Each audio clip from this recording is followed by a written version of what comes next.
30-year bonds have dropped for the 8th day as tragedy continues. The zone is actually facing a fight to survive. When will that rescue package actually work? The inevitable finally happens. That Ireland apply for financial assistance. Differences in agreeing on trying to find out who's the next Greece. Credit ratings agency Moody's cut Portugal's sovereign debt. To agree on deeply unpopular austerity measures. Domino stops with Portugal.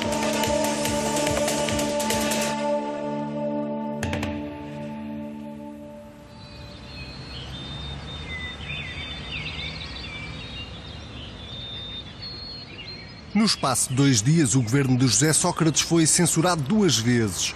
Primeiro foi Cavaco Silva na tomada de posse. Há limites para os sacrifícios que se podem exigir. Menos de 24 horas depois, o Bloco de Esquerda. Se a censura for aprovada, a democracia venceu e vai decidir. Mas estas eram preocupações menores na cabeça do primeiro-ministro. Em menos de um ano, 2 países da zona euro ajoelharam-se perante os mercados. Primeiro a Grécia, depois a Irlanda. Portugal corria o sério risco de ser o próximo. Foi para evitar a queda de mais um país da zona euro que aterraram em Lisboa no início de março os técnicos da Comissão Europeia e do Banco Central Europeu. Missão: garantir um plano de austeridade suficientemente credível, capaz de acalmar os mercados. Oficialmente, esse plano chamava-se PEC 4. A ideia era de que Portugal, nós poderíamos tentar ali uma outra solução, havendo um programa de ajustamento que surgiria até, do seu ponto de vista político, mesmo por iniciativa do próprio Estado-membro, com o envolvimento da Comissão e do Banco Central Europeu, poderia ser um sinal importante a dar aos mercados. No Conselho Europeu, Angela Merkel puxava dos galões e exigia aos países do Sul mais ação e menos conversa. Durão Barroso avisa Sócrates que é preciso apresentar rapidamente alguma coisa que acalme os mercados. A linha vermelha tinha que ser traçada antes de Portugal. Caso contrário, Espanha e Itália podiam ser os próximos a cair e para esses não haveria dinheiro que chegasse. Sócrates aceita avançar com mais medidas de austeridade, mas exige a assinatura da Comissão Europeia e do Banco Central Europeu. No Conselho Europeu de fevereiro de 2011, Angela Merkel fez um convite a José Sócrates. Por que não vens a Berlim? Isso é muito simpático da tua parte. Para a fotografia, Merkel aparece ao lado de Sócrates a apoiar publicamente os esforços do governo português. Mas é à mesa do jantar que a chanceler decide colocar as cartas em cima da mesa. Eu devo ser a única alemã que acha que Portugal não precisa de ajuda externa.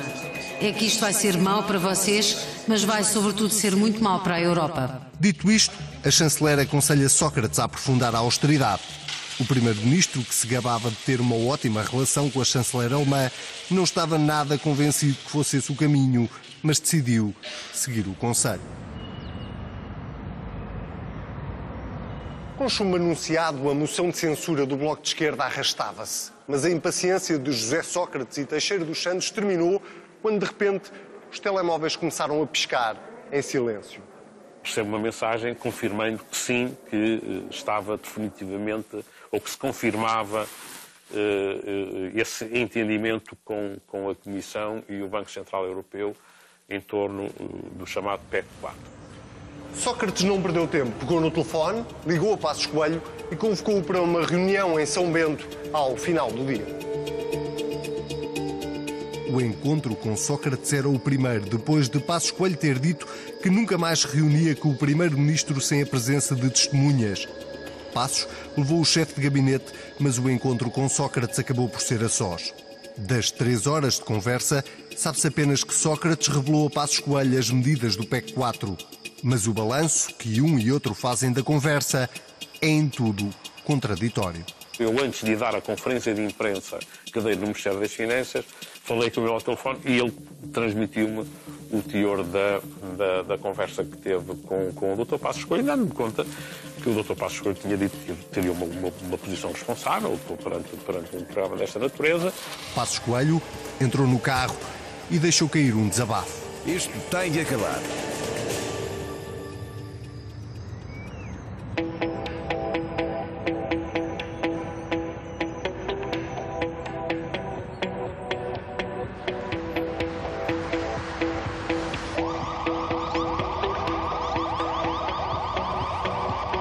O país acordou com cortes nas pensões, aumentos de impostos e outras medidas de austeridade que Teixeira dos Santos debitava em direto nas televisões a partir do Ministério das Finanças.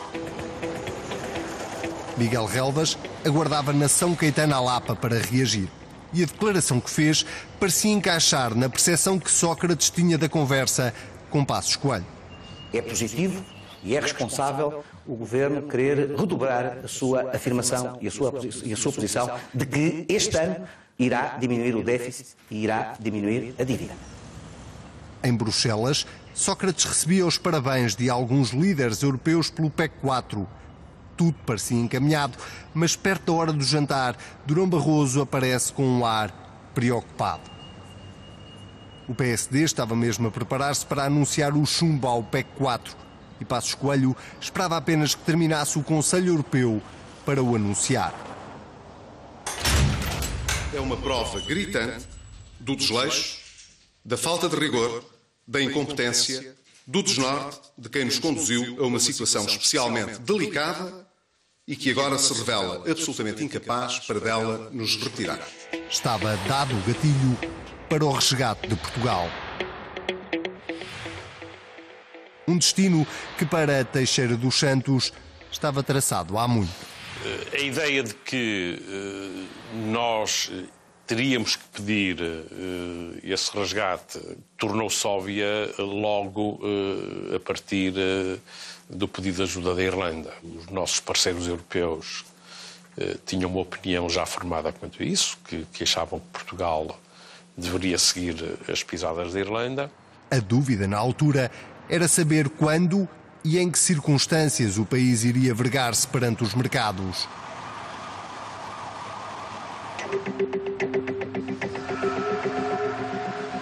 Votos a favor. A oposição retirou ao Governo todas as condições. Chumbado o PEC 4 no Parlamento, a Sócrates não restava outra alternativa que não fosse admissão. Mas daquele dia ficou uma pergunta que aparentemente nunca terá resposta definitiva. Será que o PEC 4 teria evitado o resgate de Portugal? Tenho consciência que é muito difícil dizer com certeza absoluta que teria sido em si suficiente para enfrentar depois os desenvolvimentos que tivemos e desenvolvimentos que não dependeram só da situação portuguesa. As consequências do chumbo do PEC 4 não demoraram muito a sentir-se. As agências de rating começaram por arrasar os bancos, depois viraram-se para as empresas públicas e só descansaram quando arrasaram a própria República. Os juros da dívida pública portuguesa dispararam e o país afundava-se a cada dia, a cada hora, a cada minuto que passava. Cavaco Silva marcou eleições legislativas antecipadas para o dia 5 de junho de 2011. A Sócrates restava gerir o calendário e tentar evitar a humilhação de um pedido de ajuda que ele nunca desejara, mas que lhe podia muito bem cair no colo. O dia era das mentiras, mas a verdade era cada vez mais crua. Os cofres do Estado estavam a ficar vazios e em maio Portugal tinha um pagamento de quase 5 mil milhões de euros para cumprir. Teixeira dos Santos dormia cada vez menos e os telefonemas para José Sócrates eram cada vez mais frequentes. O Primeiro-Ministro tentou e procurou sempre evitar cair nessa situação do pedido de resgate. E muito por sensibilidade e intuição política, com certeza, do retirar o país do mercado, no fundo, a condicionalidade que isso representaria e aquilo que de traumático isso sempre acarretaria para o país, e aliás, como temos constatado nestes anos.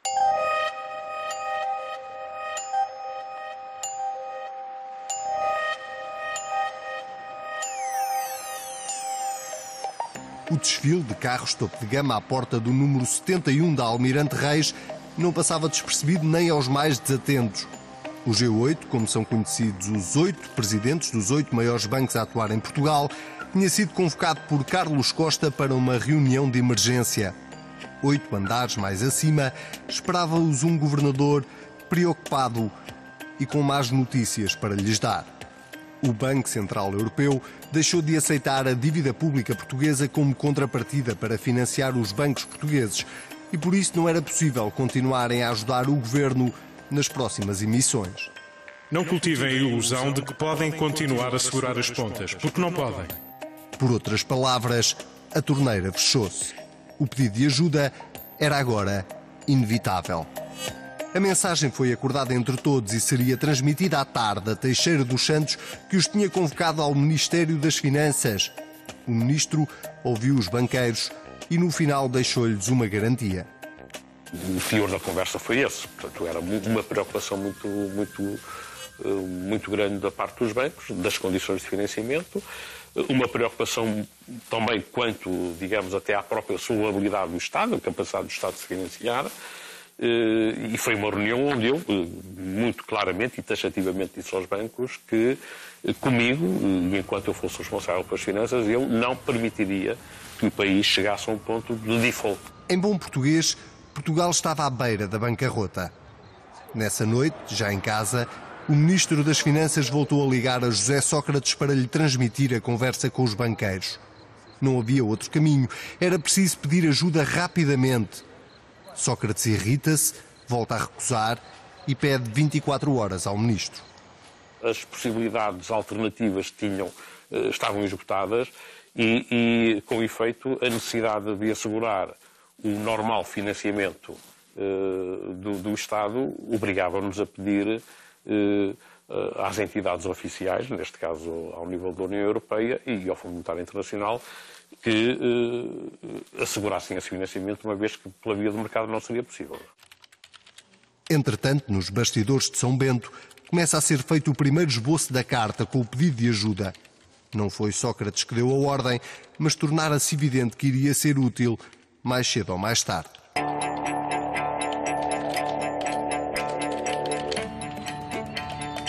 Desde 1931 que Portugal não vivia um abril tão quente como o de 2011. Mas não era a temperatura que fazia Teixeira dos Santos suar. Foi-me pedido um tempo curto, de 24 horas, ou algo desse género, para equacionar, mas esgotado esse tempo tornou-se inevitável, obviamente, optar pela solução que parece que era a única solução que estava ao alcance do país, que era a solução de evitar um cenário de ruptura de financiamento. O almoço habitual das quintas-feiras de Teixeira dos Santos, com os secretários de Estado, foi mais carregado que nunca. Sobravam as perguntas, escasseavam as respostas que o ministro tinha para dar. Sinalizei-lhes e disse-lhes que da minha parte eu teria que tomar uma posição inequívoca e clara. O senhor pensou claramente de hoje não passa? Sim. Depois do almoço, já no gabinete, Teixeira dos Santos pegou no telefone e tentou convencer Sócrates uma última vez. A conversa correu mal, como aliás todas as outras sobre aquele assunto. Nem pensar. Sócrates passara aqueles dias ao telefone para tentar arranjar dinheiro que cobrisse a obrigação que o Estado tinha em maio. Era preciso aguentar mais 2 meses. Só mais 2 meses e o problema passaria para o governo que saísse das eleições de 5 de junho. Mas para Teixeira dos Santos não dava para esperar mais. Depois do telefonema para José Sócrates, chamou ao gabinete a assessora de imprensa. Era chegada a hora de agir. Chegado o ponto em que chegamos, eu entendi que não podia também ficar sozinho com aquilo que era a minha convicção quanto à solução e ao caminho a seguir. Das duas, uma, ou essa era a opção que o governo seguiria, e felizmente, no meu entender, seguiu, ou então eu próprio teria que chegar à conclusão de que cheguei a um ponto onde não posso continuar nessas condições. Na tarde de 6 de abril de 2011, a jornalista Helena Garrido, do Jornal de Negócios, recebeu um telefonema estranho do Ministério das Finanças. Teixeira dos Santos estava disponível para responder a algumas perguntas sobre a emissão de dívida daquela manhã. Claro que aquilo me surpreendeu e perguntei se me davam tempo de chegar ao jornal. Não pode ser, tem de ser o mais depressa possível. E eu disse ou coloquei as questões pelo telemóvel. E tenho de fazer a pergunta obrigatória, que é: Portugal tem de pedir ajuda? Eu confesso que não tinha expectativa que o Ministro das Finanças respondesse a essa questão. As respostas não demoraram a chegar. Quando estou na redação, eu nunca mais me esqueço, faltava 1 minuto para as 6 da tarde, telefonam-me do Ministério das Finanças a dizer: já tens as respostas no teu mail e toma atenção à última questão. Eu sei que na altura, quando me dizem isso, eu disse, entro na redação e digo quase aos gritos para a redação: Portugal vai pedir ajuda. Às 18h02, a notícia é publicada na página da internet do Jornal de Negócios. Obviamente que não me passou pela cabeça que o Ministro das Finanças não tivesse falado sequer com o Primeiro-Ministro. Sócrates sentia-se traído pelo seu próprio Ministro das Finanças, mas pior que isso, sentia-se derrotado. A raiva descarregou-a toda em Teixeira dos Santos. A partir de agora estamos de relações cortadas. Foi um telefonema que eu esperava e que não foi fácil, de facto, mas que era inevitável. Temeu em algum momento que pudesse ser considerado dentro do próprio governo um traidor?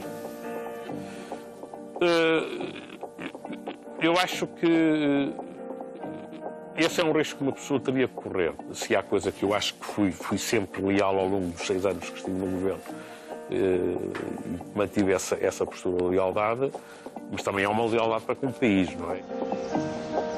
Em São Bento, os assessores começaram rapidamente a preparar a declaração que Sócrates faria ao país às 20 horas nos principais telejornais. Os ministros foram todos convocados.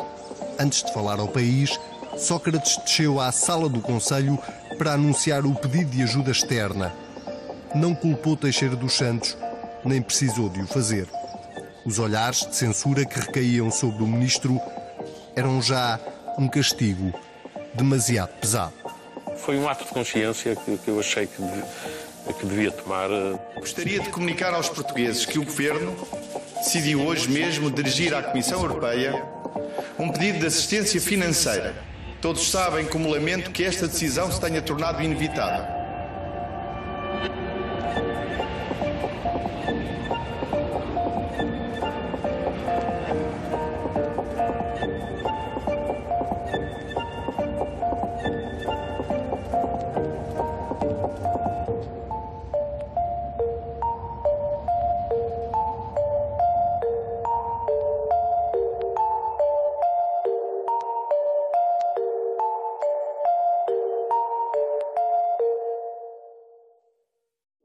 No próximo episódio. Andávamos a pensar em termos de quais poderiam ser as alternativas razoáveis e é no âmbito dessa conversa que surge a ideia da TSU. Um chumbo no Tribunal Constitucional. Creio que a atitude que o CDS tomou também teve a sua influência na capacidade de retificação do governo. O fantasma do segundo resgate. Se não conseguíssemos encontrar uma alternativa satisfatória, aumentaria a probabilidade de um segundo resgate. Uma coligação fragilizada. Claro que houve momentos de crispação, claro que houve momentos de tensão, mas é normal. Linha Vermelha, nos dias da Troika. Amanhã, no Jornal da Noite.